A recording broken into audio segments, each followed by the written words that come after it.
예수께서 그곳을 떠나 지나가시다가 마테라 하는 사람이 세간에 앉아 있는 것을 보시고 이르시되 나를 따르라 하시니 일어나 따르니라.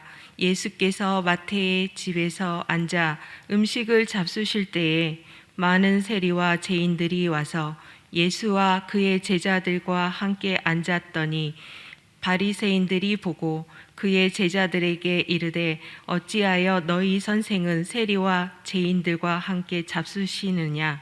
예수께서 들으시고 이르시되 건강한 자에게는 의사가 쓸데없고 병든 자에게라야 쓸데가 있느니라. 함께 읽겠습니다. 너희는 가서 내가 긍휼을 원하고 제사를 원하지 아니하노라 하신 뜻이 무엇인지 배우라. 나는 의인을 배우러 온 것이 아니요 죄인을 부르러 왔노라 하시니라. 아멘. 자, 오늘부터 저는 이제 12번에 걸쳐서 이제 새로운 시리즈의 말씀을 좀 해보려고 합니다. 그것은 변화되는 행복, 뭐 이런 말씀인데요.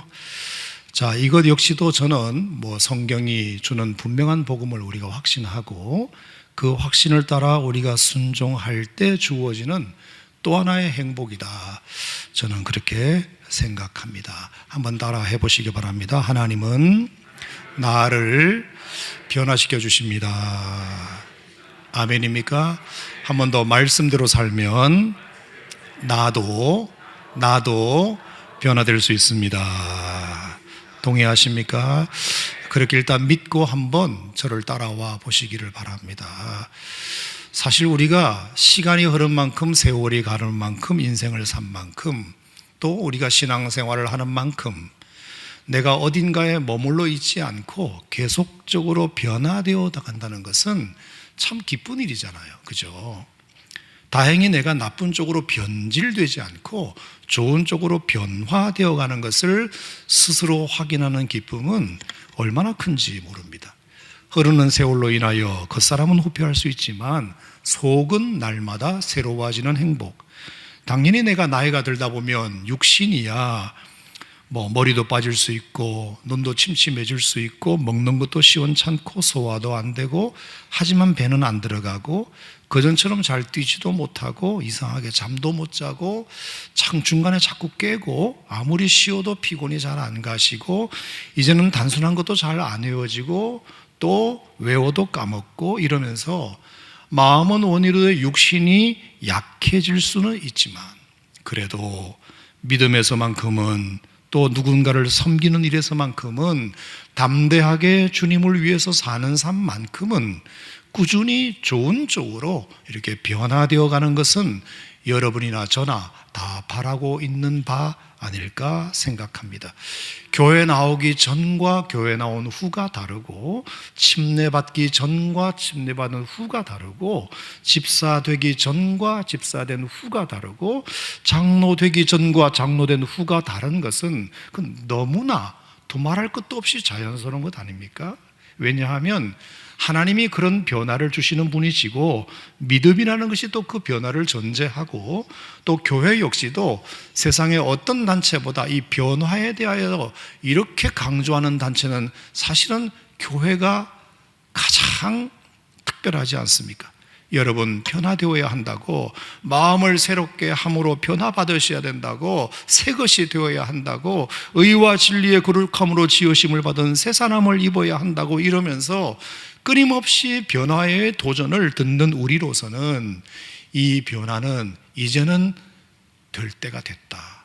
너무나 당연한 것이다. 물론 제가 이렇게 말씀드림에도 불구하고 어떤 분은 이런 변화와는 여전히 상관없는 열외의 장소에서 마치 하늘에서 비가 내려도 우산을 쓰고 있으면 못 받는 것처럼 하늘에서 태양이 내려져도 그늘에 있으면 그 태양빛을 못 받는 것처럼 이상하게 그 변화의 기회를 자꾸 놓치게 돼서 10년, 20년, 30년 교회를 다녀도 별로 나 변화를 모르겠는데 이런 분이 계실 수는 있습니다만 저는 그것도 오늘 이 마태의 이야기를 이제 보면서 그래, 그런 분들도 하나님은 때가 되면 만져주실 것이다. 저는 이 믿음은 있습니다. 이 믿음은 있어요.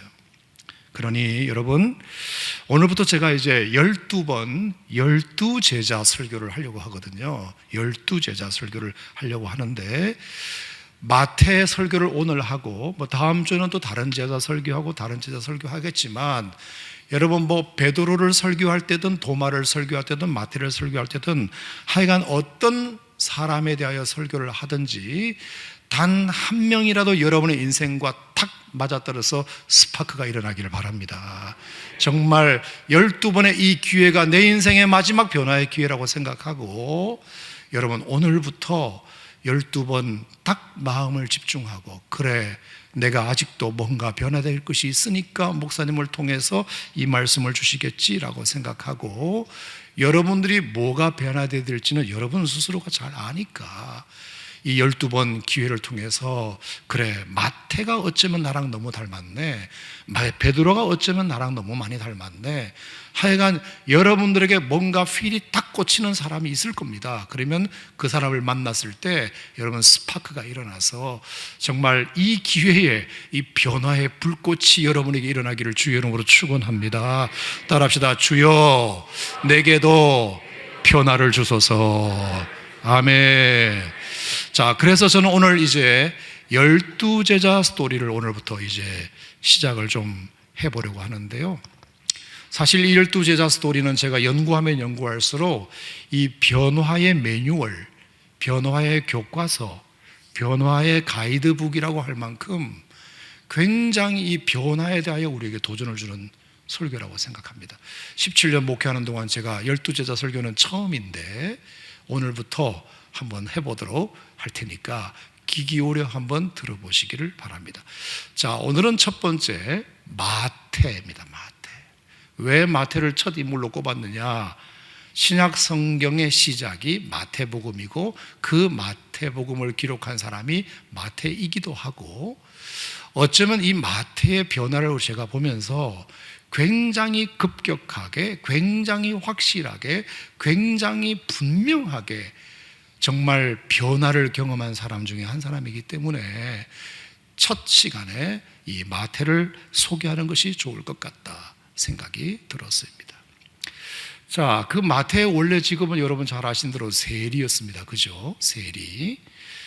이 세리라는 직업은 지금의 세무 공무원분들과는 완전히 차원이 다른 사람들이었어요.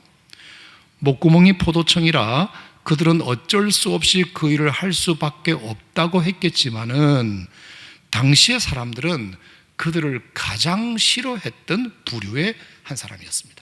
심지어 세리 이퀄 죄인으로까지 불렀더랬는데요. 자, 오늘 본문 말씀에 11절 말씀을 보시면, 바리새인들이 보고 그의 제자들에게 이르되 어찌하여 너희 선생은 세리와 죄인들과 함께 잡수시느냐, 이렇게 되어 있어요. 자, 세리와 죄인들이라고 했지만 이 말의 원래 뜻은 저 세리 같은 죄인들과 함께 먹느냐, 이런 뜻입니다. 어떻게 저런 세리 같은 죄인과 먹느냐, 식사를 같이 할 수 있느냐. 그러니까 세리 이퀄 죄인 취급받았던 것이 당시 문화였습니다. 이 말은 맞는 말입니다. 당시 유대 땅을 지배하고 있던 로마는 유대인들의 세금을 자기 공무원들 풀어서 걷지 아니하고 유대인들을 중간에 세워가지고 세금을 걷게 했거든요. 자, 이는 로마 사람이 직접 나서서 세금을 걷게 되면 지배국에 대한 원성이 안 그래도 큰 데다가 자꾸 세금 걷어가면 밀란이 일어날 것이 분명하기 때문에 그걸 피하기 위해서 로마 사람들이 걷지 않고 중간에 한 사람을 세워서 유대 자기 동족 사람들을 세워가지고 걷게 한 것입니다. 그러면 어떻게 되겠습니까?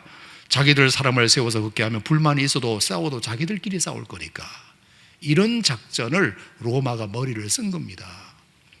그래서 로마는 유대인들 중에서 말 제일 잘 듣는 세리장을 각 도시마다 하나씩 세우고 그 세리장에게 전권을 줍니다. 그러면 각 마을마다, 동네마다 자기를 도와 일할 세리들을 뽑게 되는데, 세리장이 그 기준은 다름이 아니고요, 가장 많은 세금을 거둬들이겠다고 약속한 사람에게 낙찰을 줍니다. 그러니 아무래도 세리가 되어보겠다고 하는 사람은 다른 사람보다 내가 더 많은 돈을 걷어오겠습니다라는 것을 약속을 써내야 되는 것입니다. 자, 예컨대 가버나움이라는 동네에 인구가 몇 명이고 대충 직업이 뭐다는 것이 딱 나오면 인두세, 토지세, 소득세, 종교세, 통행세 뭐 이런 것들을 다 포함해서 딱 견적이 나옵니다. 이 가버나움에서 여러 가지 사람이 몇 명이고 그리고 직업이 뭐고 대충 소득이 얼마니까 요 정도 세금은 걷으면 되겠다. 예컨대 뭐 1억이라고 칩시다. 가버나움에서는 1억을 걷어와 라고 로마 정부에서 하달을 합니다. 그러면 세리장이 그걸 딱 받고 명령을 받아서 어떻게 할까요? 그러면 이제 세리들을 뽑게 됩니다. 실제로 그것을 걷어올 사람들. 그러면 그 세리들은 100% 돈벌이 되는 그 일을 무조건 따내기 위해서 1억을 하달받았다는 것을 알고 그러면 저는 1억 1천만 원을 걷어보겠습니다. 아닙니다. 저는 1억 2천만 원을 제가 걷어드리겠습니다. 그러면 아무래도 세리장이 징수업자, 소위 이제 징수원 임명장을 1억 2천을 쓰는 사람에게 주지 않겠습니까?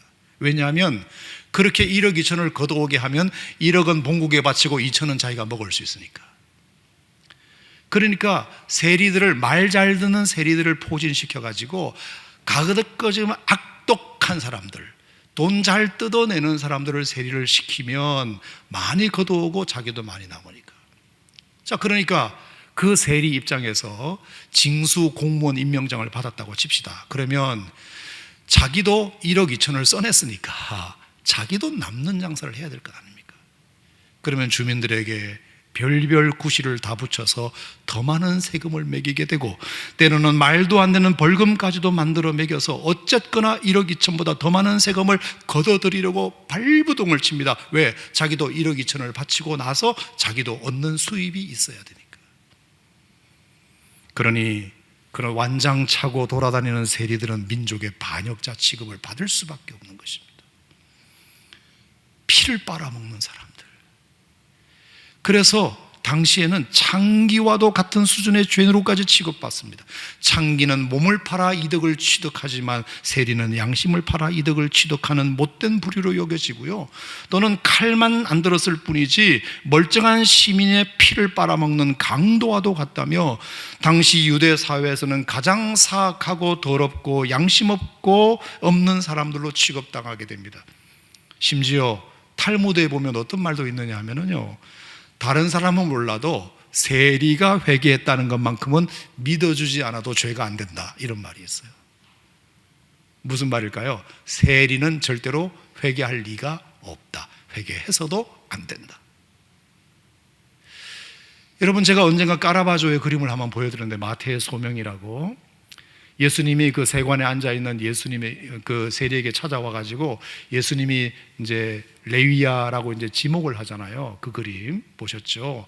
그랬더니 이제 자기를 지목하는 그 예수님의 그 지목을 듣고 깜짝 놀래 가지고 자기를 가리키면서 하는 말이 me? 이래. 나요? Why me? 왜 나죠? 왜? 그러니까 자기가 지목을 받았음에도 불구하고 왜 자기가 뽑혔는지를 마태 자신도 몰라요. 그만큼 세리는 은혜의 반열에서 가장 멀리 떨어져 있는 사람이었다는 것을 자타가 공인했습니다. 그런데도 예수님은 그를 제자로 부르십니다. 그리고 나중에 보니까 그 예수님께서 마태를 제자로 부르신 것은 정확한 판단이었음이 드러납니다. 마태는 그 부르심에 놀랍게도 즉각 응답했을 뿐만 아니라 하루아침에 놀랍게 변화된 모습으로 평생을 한결같이 예수님께 충성을 다합니다. 다른 제자들은 제자로 뽑히고 나서도 이랬다 저랬다 한 부분이 있었지만 마태만큼은 한 번 딱 부름받고 나서 그 충성심이 죽을 때까지 갑니다. 놀랍습니다. 자, 그 첫 증거가 뭐냐면 누가복음 9장인데, 자, 마태복음 9장을 한번 손가락을 끼워 놓으시고 누가복음 5장으로 한번 가겠습니다. 자, 누가복음 5장도 같은 내용을 기록하고 있는 본문인데요. 자, 누가복음 5장 자, 똑같은 내용인데, 자, 누가복음 5장 27절부터 이렇게 쭉 보시면, 자, 27절, 28절에서는 이제 세관에 앉아 있는 레위를 예수님이 부르셔서 따라갔다고 되어 있고요. 자, 그러자마자 29절입니다. 29절 시작. 레위가 예수를 위하여 자기 집에서 큰 잔치를 하니 세리와 다른 사람이 많이 함께 앉아 있는지라. 자, 여기 포인트는 레위가 예수를 위하여라는 것입니다. 예수를 위하여. 여러분, 이게 정말 놀라운 변화 중에 하나입니다. 왜냐? 그는 지금까지 누구를 위하여 뭔가를 해본 일이 없습니다. 단 10원짜리 한 장이라도 누구에게 줘본 일이 없습니다. 누구에게 칼국수 하나라도 사줘본 적이 없어요. 이게 내가 어떻게 번 돈인데 누구를 위해서 내가 얻어먹기는 하지 내가 사주냐? 누구를 위하여 지금까지 한 번도 그런 인생을 살아본 사람이 아닙니다. 그런데 예수님을 만난 사건이 도대체 무슨 사건인지는 몰라도 갑자기 예수님을 위하여 많은 사람들을 불러다가 자기 그 아까운 돈을 투자해서 잔치를 배설했다. 여러분, 모르긴 몰라도 이 마태는 세금 거둘 때 이따금 어떤 가난한 사람들 한 번만 봐달라고 할 수도 있잖아요. 깎아달라고 할 수도 있잖아요. 며칠만 미뤄달라고도 할 수 있잖아요. 그럴 때마다 그 하소연에도 아랑곳하지 않는 사람입니다. 눈 하나 깜짝하지 않은 사람입니다. 그런 사람이 갑자기 이렇게 자기가 아닌 다른 사람을 위하여 뭔가를 하기 시작했다. 그것을 시작으로 마태는 말씀드린 대로 단 한 번도 옆으로 세지 않고 평생을 주변함없이 예수님을 위해서 사합니다. 그래서 그때부터 이제 마태는 마태란 이름으로 살아갑니다. 자, 누가복음 오늘 5장에도 보면 마태가 아니라 레위라고 되어 있죠. 레위. 그러니까 원래 이름은 본명은 레위인데 마태는 예수님께서 예수님을 만나고 나서 예수님이 지어준 이름입니다. 하나님의 선물, 이런 뜻입니다. 하나님의 선물. 내 인생에 하나님이라는 선물이 들어왔다. 구원이라는 선물, 죄사함이라는 선물, 거듭남이라는 선물, 천국이라는 선물, 하나님의 자녀라는 선물이 갑자기 어느 날 내 안에 쑥 들어왔다. 그래서 레위라는 이름 대신에 마태라는 이름을 쓰기로 작정하고, 누가복음이나 마가복음에는 레위라고 되어 있지만 마태복음, 자기가 쓴 자서전에는 마태라고 마태복음 9장에 분명히 써놨어요. 마태, 내 이름은 이제 마태야, 레위가 아니야. 그리고는 급기야 신약 성경의 제일 첫 번째 책인 마태복음을 기록하게 됩니다. 같은 유대인이면서도 유대인의 원수로 지냈던 그가 이제는 유대인을 위한 최초의 복음서 마태복음을 기록합니다. 맨날 펜을 들고 하는 일이 뭐였죠? 어떻게 하면 더 많은 돈을 누구 집에서 뜯어낼까? 이번에는 어느 누구를 타겟으로 한번 삼아볼까? 오늘은 내가 또 얼마나 걷어내라고 이러면서 회계장부만 쓰던 그 펜으로 이제는 성경을 기록하게 되었다. 아브라함과 다윗의 자손 예수 그리스도의 계보라라고 시작하는 마태복음 1장 1절부터 볼지어다 내가 세상 끝날까지 너희와 항상 함께 있으리라는 마태복음 28장 마지막 절까지 28장의 1071절을 그가 돈 벌기 위해 썼던 펜으로 이제는 하나님의 말씀을 증가하는 펜으로 바뀌게 됩니다. 나중에는요, 이 친구가 페르시아에 가서도 전도했다고 그러고요, 아프리카의 이디오피아에 가서도 전도하다가 마지막 T자형 십자가에 달려 순교하게 됩니다. 어떻게 이런 일이 일어나게 되었을까? 그렇게 죄인 취급받던 한 세리가 어떻게 이렇게 변화되고 그 변화된 충성심이 죽을 때까지 갈 수 있었을까? 몇 가지 계기가 있다고 봅니다. 저는 오늘 이 마태 얘기가 여러분들에게 누군가랑 좀 맞았으면 좋겠다 하는 생각이 드는데, 자, 첫 번째는 뭐냐? 마태에게는 언제부터인가 이 예수님에 대한 소문을 귀담아 듣고 있었다. 이게 첫 번째 계기입니다. 예수님을 그날 처음 만난 게 아니고요, 만난 건 처음 만난 거지만 예수님에 대해서 이미 많은 지식을 가지고 있었다. 여러분, 이게 굉장히 중요합니다. 자, 저도 이제 가버나움이라는 동네에 성지순례 몇 번 가봤거든요. 실제로 가버나움이 그렇게 크지 않아요. 크지 않습니다. 그냥 우리나라 시골 동네 크기밖에 안 돼요. 그러니까 옛날 우리 시골 동네 살 때는 말입니다, 지금은 아파트 앞집 뒷집도 잘 모르지만 그때는 동네 전체를 다 알고 숟가락 몇 개인지 다 알잖아요. 그래서 어느 집에 누가 애가 태어났다 당연히 알죠. 누가 돌아가셨다 당연히 알죠. 그리고 누가 이사 갔다 당연히 알고 누가 이사 왔다 당연히 알아요. 모르는 게 이상해요. 한 마을에서 일어나는 모든 일들을 마을 사람들 전체가 다 알아요. 자, 그런데 어느 날 갑자기 가버나움에 누가 이사 오느냐? 자, 마태복음 4장을 보겠습니다. 마태복음 4장 13절입니다. 마태복음 4장 13절 시작. 나사렛을 떠나 스불론과 납달리 지경 해변에 있는 가버나움에 가서 사시니 누가? 예수님이 나사렛을 떠나서 이사 오신 거예요. 어디로? 가버나움으로 이사 오셨다. 그러니까 가버나움에 있는 동네 사람들이 웬 청년이 이사 온 걸 알았을까 몰랐을까? 다 알죠. 다 알아요. 어느 집에 누가 이사 왔대. 이러면 예수래.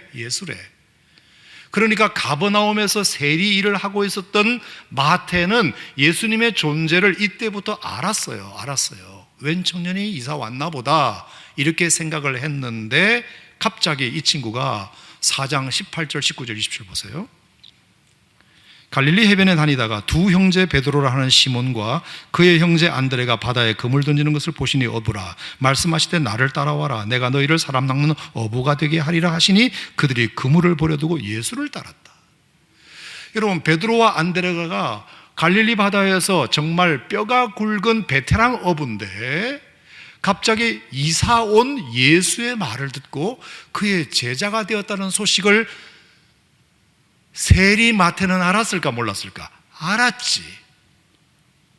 뭐야 저건? 베드로는 내가 누구보다 잘 아는 사람인데 잔뼈가 굵은 사람이고 그걸로 성공한 사람인데 아니 어디서 굴러온 예수라는 사람의 말을 듣고 그 사람의 제자가 됐대. 이때부터 세리 마태의 생각 속에는 예수라는 존재가 조금씩 들어오기 시작합니다. 그러면서 5장부터 7장까지는 뭐냐 하면은 예수님의 산상수훈이에요. 심령이 가난한 자는 복이 있나니 천국이 저희 것임이라부터 시작해서 7장까지 예수님께서 1장 설교를 사람들을 모아놓고 하시는데 어라? 저 지식이 어디서 났지? 저런 지혜가 어디서 났지?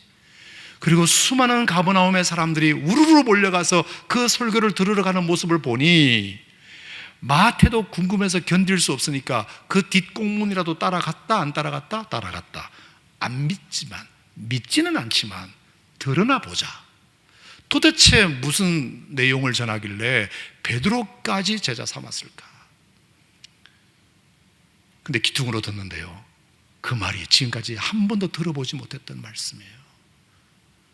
하지만 자기는 애써 안 믿으려고 해요. 흔들리면 안 돼. 나 흔들리면 안 돼.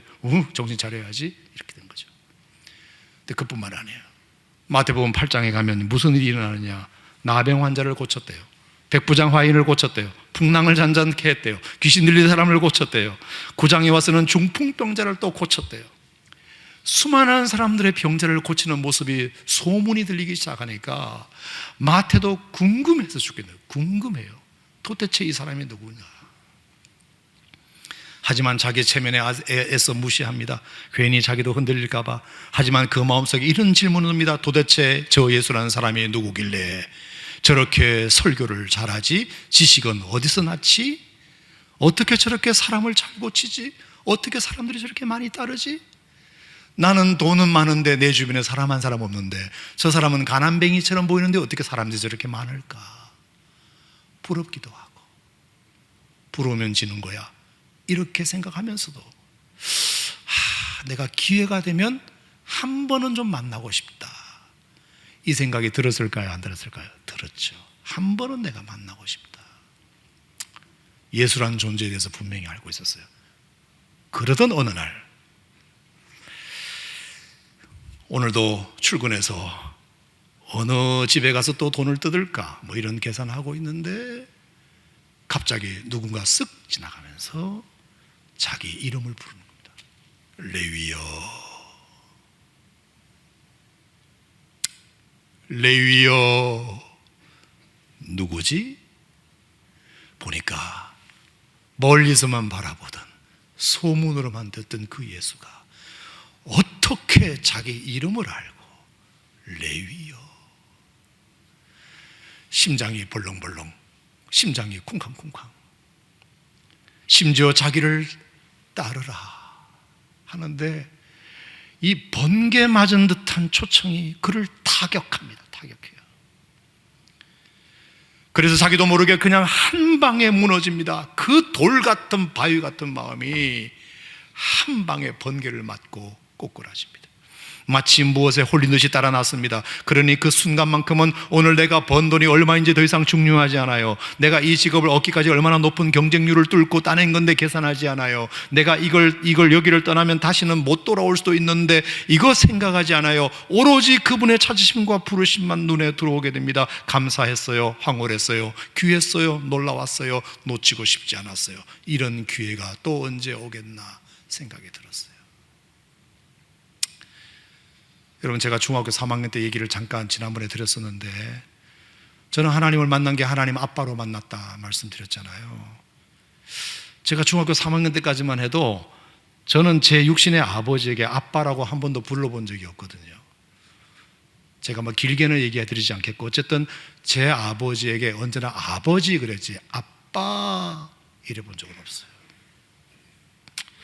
늘 마음 한구석에 그 아빠에 대한 헛헛함이 있었어요. 이게 아빠 있으면 좋겠다. 아버지가 계시지만 그냥 아빠 좀 있으면 좋겠다. 아빠. 어느 날 주일날 예배를 갔더니 당시에 담임 목사님이셨던 강성찬 목사님이 로마서 8장을 설교하시는데 아바 아버지 설교를 하시더라고요. 저는 중학교 3학년 때 아바 아버지의 뜻이 그 뜻인지 몰랐어요. 근데 목사님이 뭐라고 말씀하셨느냐, 이 아바라는 말은 아빠라는 뜻이래요. 하나님은 여러분의 아빠래요. 너무 큰 충격을 받았어요. 성경에 그런 말이 나올 줄도 몰랐고, 하나님이 내 아빠라고 하는데 얼마나 눈물이 많이 나는지.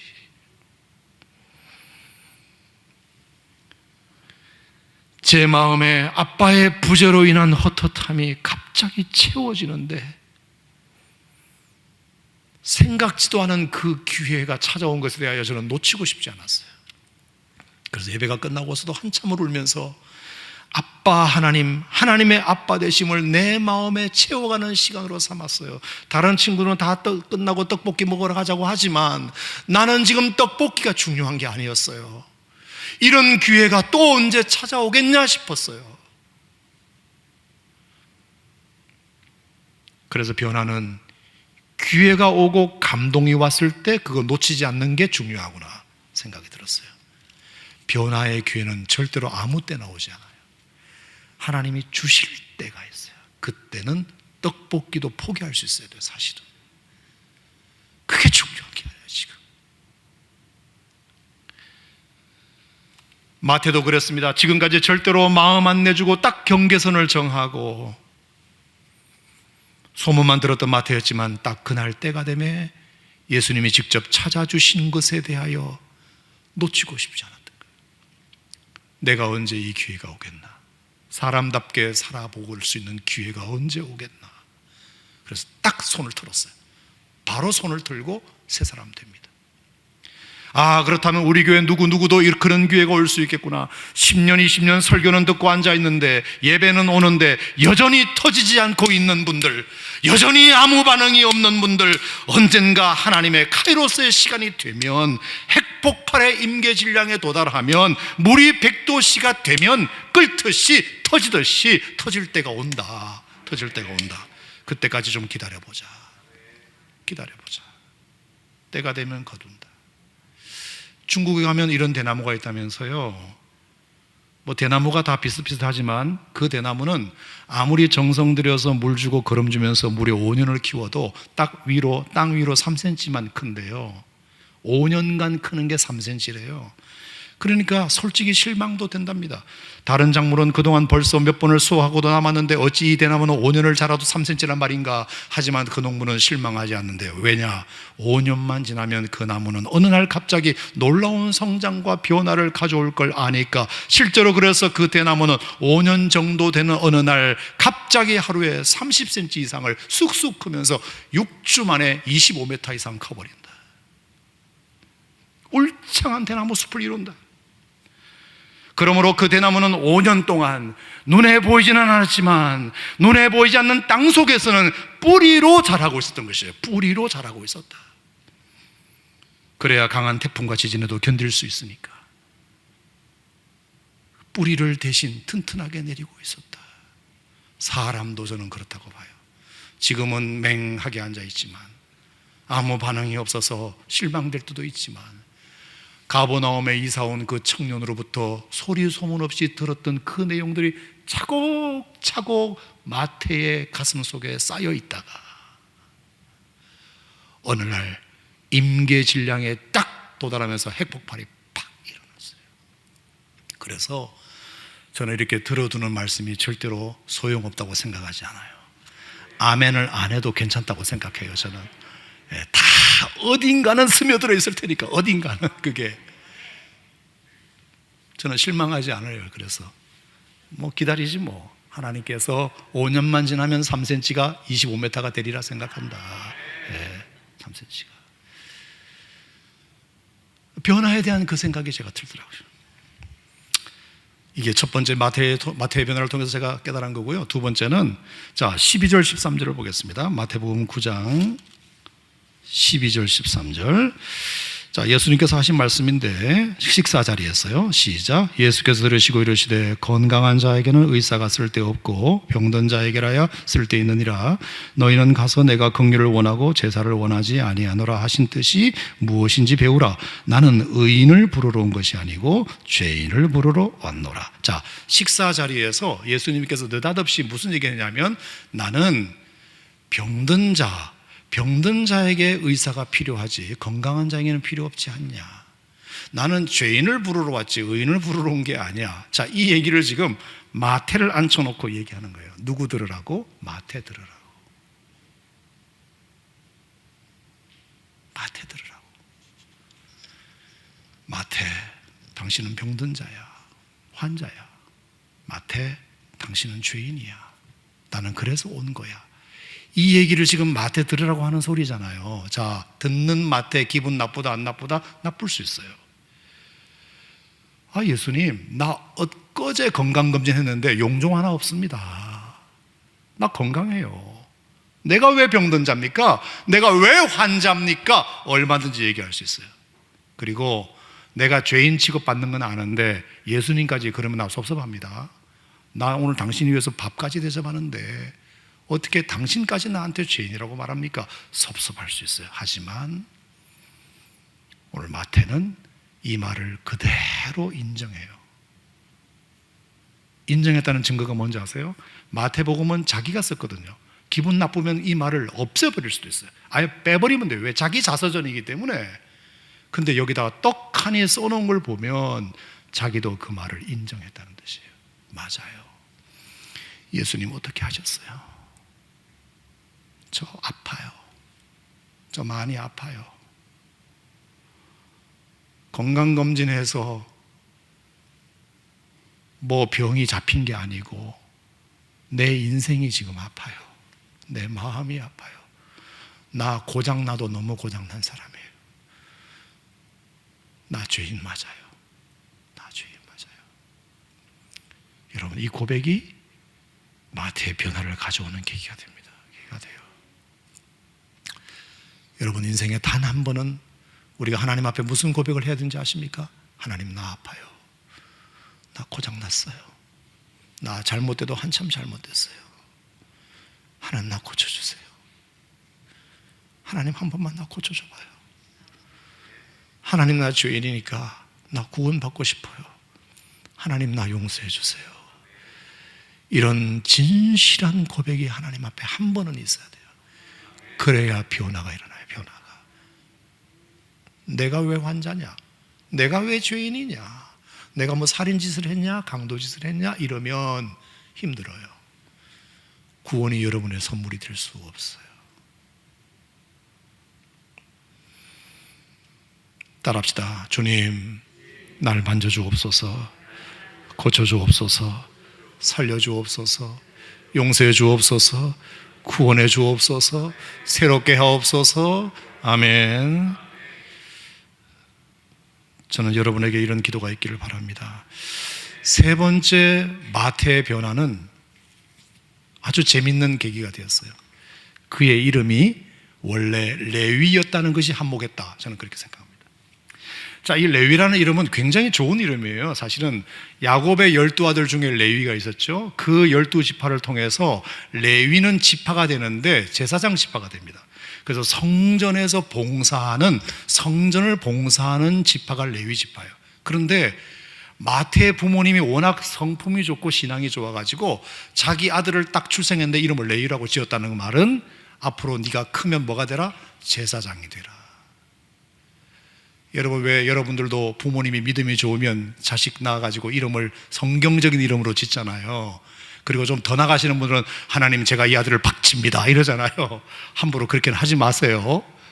걔가 선택할 수 있도록 하세요. 어쨌든 간에 믿음이 너무 좋으니까 내가 이 아들을 하나님께 목사님으로 바치겠습니다 이렇게 된 거예요. 마태의 부모님은 레위라는 이름을 지으면서 너는 앞으로 성전의 제사장이 되거라 라고 이름을 딱 지어준 거예요. 근데 어릴 때는 그 말을 잘 들었어요. 예쁘게. 근데 얘가 머리가 크고 생각이 커지고 이제 대학교 가고 군대 가고 결혼하면서 생각이 바뀌어요. 아버지, 내가 왜 아버지가 정해놓은 대로 가야 됩니까? 왜 내 인생을 아버지가 미리 규정해 놓습니까? 나 레위 싫습니다 하고 어느 날 박차고 나갔다는 건 아닙니까? 나는 돈이 좋아요. 나 돈이 좋은 사람이에요. 그래서 세리가 됐어요. 사람들에게 욕을 먹든 말든 돈만 많으면 마음껏 할 수 있으니까. 그래서 실컷 자기가 하고 싶은 대로 다 했어요. 근데 여러분, 그렇게 실컷 하고 싶은 것을 다 하면 사람은 언제나 그 세상적 재미는 사이다 콜라와 같기 때문에 목이 마르게 돼 있어요. 반드시. 그 첫 맛은 아주 짜릿하고 좋지만 반드시 그것은 목이 더 타게 돼 있어요. 어느 날 마태가 호텔에서 일어났습니다. 보니까 어제와 다른 여인이 침대에 누워 있습니다.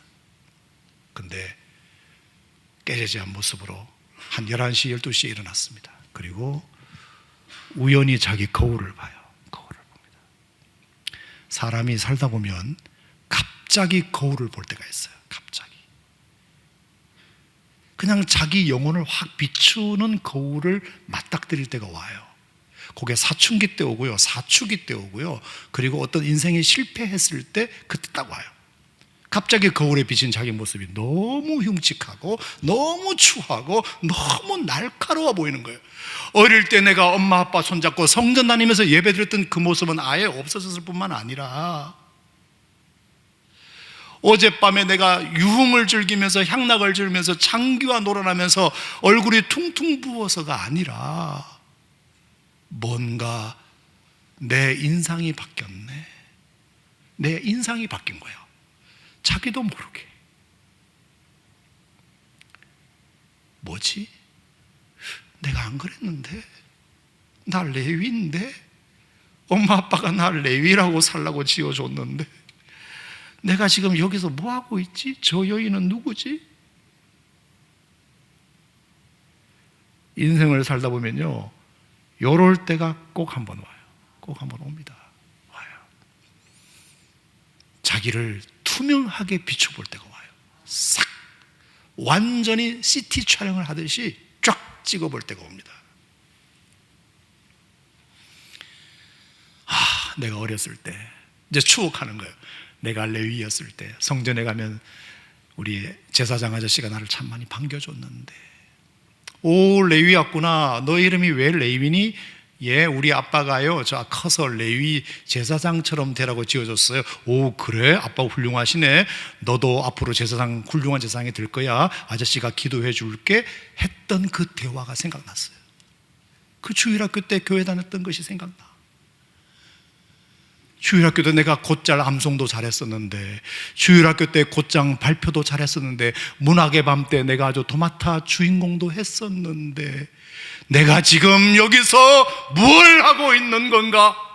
내가 지금 여기서 뭘 하고 있는가?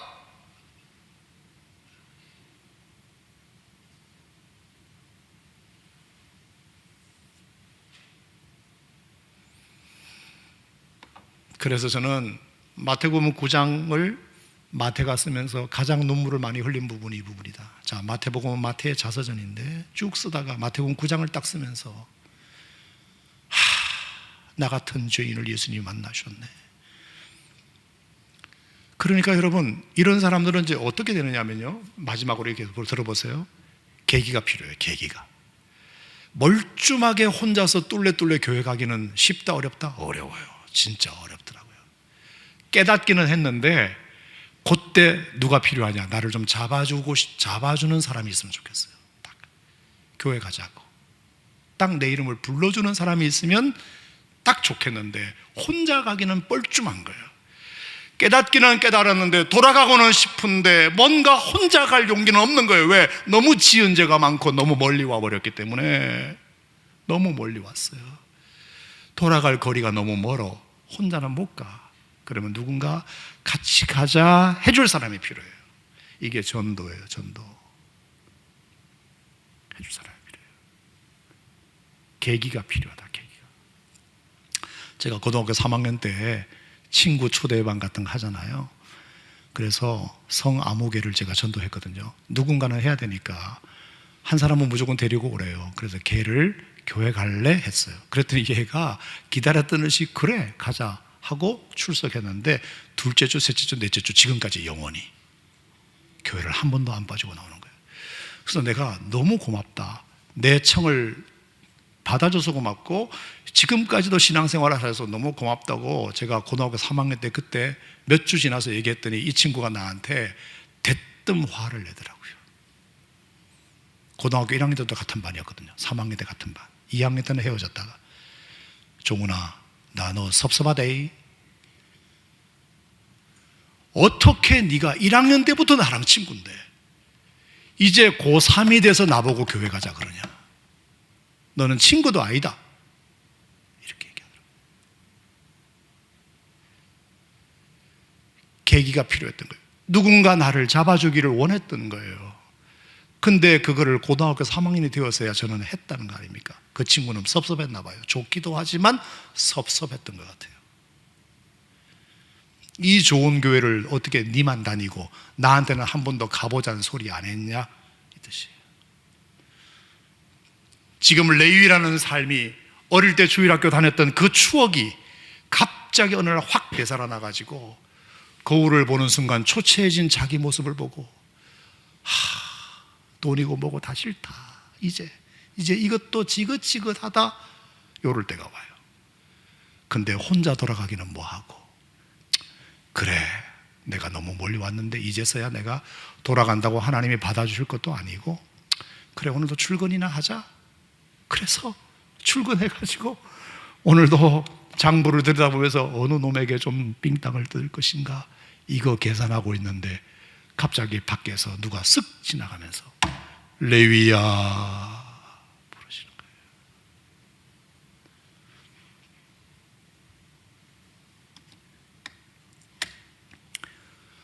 그랬더니 단번에 기다렸다는 듯이 벌떡 일어나 예수님을 따라갈 수밖에 없게. 이미 군부를 너무 많이 떼놓은 거예요. 거기에 너무 많은 걸 떼놓은 거예요. 사람의 변화는 혼자서도 할 수 있지만 옆에서 도와줘야 돼요. 누군가를 불러줘야 돼요. 그래서 변화될 수 있다고, 당신 할 수 있다고, 그래 나 따라와서 한 번만 가보자고, 이렇게 누군가 옆에서 계기를 만들어주는 사람이 있어야 변화되지, 혼자서는 힘든 사람들도 있어요. 그러니까 부디 여러분 주변에 한번 찾아봐 봐요. 내가 손 한번 내밀면 바로 딸려올 사람이 분명히 있을 테니까. 저는 오늘 이 마태의 변화를 통해서 세 가지 정리된 말씀을 다시 드립니다. 첫 번째,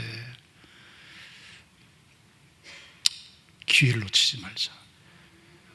그리고 이게 묻어두었던, 들어두었던 그 내용들이 절대로 헛된 것이 아니다. 다 이게 콩나물 시루에서 물 빠져나가도 자라듯이 다 들어둔 것이 그냥 어딘가는 박혀 있을 테니까 절대로 실망하지 말고 기다리자. 그러면 하나님이 때가 되면 부르신다. 아멘. 그리고 어떤 기회가 되었을 때 그 기회를 잘 포착하자. 그리고 병든 자요 나 죄인입니다라고 솔직히 고백하자. 하나님 나 아파요. 나 고쳐주세요. 나 한참 잘못됐고요. 나 고침받을 존재예요. 진솔하게 하나님께 나아가자. 그리고 혼자서 나아갈 수 없는 사람이 있으면 여러분이 계기를 만들어주자. 그러면 여러분도 여러분 주변에도 놀라운 변화가 생겨나는 은혜가 있기를 바랍니다. 기도하겠습니다.